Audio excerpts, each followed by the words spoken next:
প্রাকৃতিক সৌন্দর্যে স্বাগত জানিয়ে শুরু করছি আজকে নতুন ভিডিও। তো দেখুন বন্ধুরা, এখানে যে লুচিগুলো বানিয়ে নিয়েছি আজকে, এই লুচি কিন্তু কোনো বেলুন চাকিতে আমি বেলিনি। তো একটা বাসনের সাহায্যে বেলে নিয়েছি। তো কিভাবে বেলে নিয়েছি সেটাই দেখাবো। তো এই আসুন তাহলে দেখে নিই কীভাবে বানিয়েছি আমি। তো আমি একটা ছোট্ট গামলা নিয়েছি আর এখানে এক বাটি ময়দা নিয়েছি।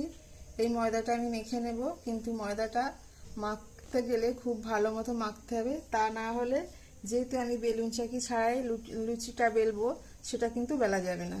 তার জন্য আমি ময়দাটা নিয়েছি আর এখানে নিয়ে নেব হালকা উষ্ণ গরম জল। এখানে আমি যেহেতু উষ্ণ গরম জল নিয়েছি, এটা আমি দিয়ে দিচ্ছি অল্প করে, আর দিয়ে দেবো স্বাদ মতো লবণ, আর দিয়ে দেবো একটু সাদা তেল। এবার আমি একটা চামচ দিয়ে এটা প্রথমে একটু নেড়ে নেব, যেহেতু হালকা গরম আছে জলটা, আমি ডাইরেক্ট হাত দিলাম না, তারপর হাত দিয়ে মেখে নেব। তো দেখুন বন্ধুরা, আমি ওই ময়দাটাকে একটা সুন্দর ডো তৈরি করে নিয়েছি। তো ডোটা একটু নরম করতে হবে, মানে একেবারে শক্ত করলেই হবে না, মোটামুটি একটু নরম করলেই হয়ে যাবে। তো এটা থেকে আমি ছোট ছোট করে লেচি কেটে নিচ্ছি। তো দেখুন আমি এভাবে 6 থেকে 7টা আমার লেচি হয়েছে, আমি কেটে নিয়েছি, নিয়ে হাতে একটু গোল করে নিয়েছি আর একটু তেল মাখিয়ে নিয়েছি। এবার আমি দেখাবো এটা কি করব। তো আমি এবার একটা বাসন নিয়েছি আর একটু তেল লাগিয়ে নেব, যার জন্য একটু তেল দিয়ে নিচ্ছি। তো বাসনটা প্রথমে কিন্তু খুব ভালো করে ধুয়ে তারপর একটু মুছে নিতে হবে। এখানে আমি আরো একটা বাসন নিয়েছি, এটাতেও একটু তেল লাগিয়ে এবার যে আমি লিচি কেটে রেখেছিলাম এইভাবে আমি বসিয়ে নেব। একটু ফাঁকা দিয়ে রাখবো, যেহেতু লুচিটা একটু বড় হবে, যার জন্য একটু ফাঁকা দিয়ে রেখেছি। তো অনেক সময় আমরা বেড়াতে কোথাও যাই বা হাতের কাছে কখনো বেলুন চেকি না থাকলে তাহলে আমরা লুচি বেলতে অসুবিধা হয়, কিন্তু আজকে বেলুন চেকি ছাড়াই লুচি বেলবো এভাবেই। তো আমি এই যে বাসনটা নিয়েছি এটাতে আমি তেল লাগিয়ে নিয়েছি, আর এটা নেব, নিয়ে একটু আমি এরকম চেপে দেব।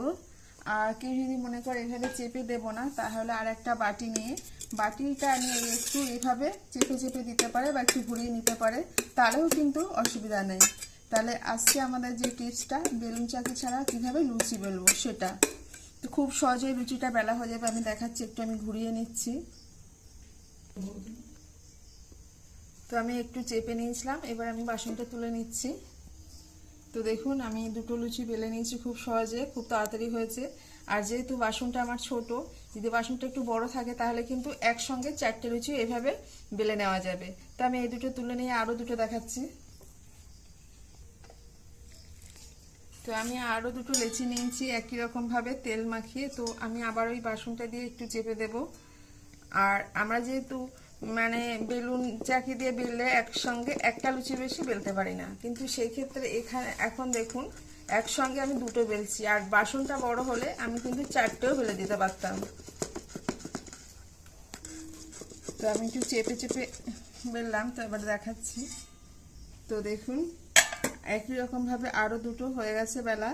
তাহলে আমার 1 মিনিটের ভিতরে কিন্তু 4টে লুচি বেলা হয়ে গেল। তো আমাদের সকালবেলা যখন জলখাবার বানাতে যাই তখন কিন্তু খুব তাড়াহুড়া থাকে, যার জন্য আমরা লুচি বেলা মানে বেলতে গেলে, লুচি করতে গেলে খুব ঝামেলা মনে হয়। আমরা যদি এভাবে করি তাহলে কিন্তু খুব তাড়াতাড়ি লুচি করতে পারবো। তো এই যে লুচিটা আমি বেলেছি, আমি কিন্তু সেকেও দেখাবো কেমন ফুলছে, ফুলকো ফুলকো লুচি হয় সেটাও দেখাবো। দেখুন সবগুলো লুচি আমি ওভাবেই বেলে নিয়েছি বাসন দিয়ে, এবার আমি ভেজে দেখাবো। তো একটা লুচি আমি তেলে ছেড়ে দিলাম, তেলটা গরম হয়ে গেছে।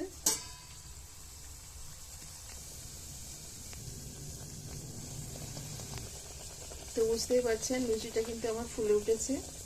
তো এইভাবে লুচি বেললেও কিন্তু লুচি খুব সুন্দর হয়। তো আমি আবার একটা দিয়ে দেখাবো।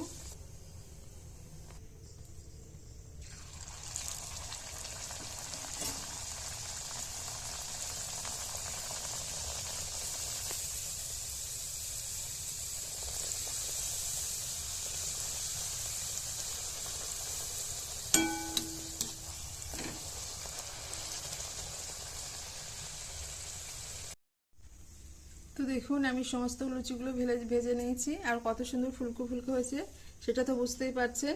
তো বেলুন চাকি ছাড়াও কত তাড়াতাড়ি করে লুচি বানিয়ে দিলাম, বুঝতেই পারছেন। তো আমার এই টিপসটা কেমন লেগেছে আপনাদের অবশ্যই কমেন্ট করে জানাবেন। ভালো লাগলে একটু লাইক দেবেন, পাশে থাকবেন।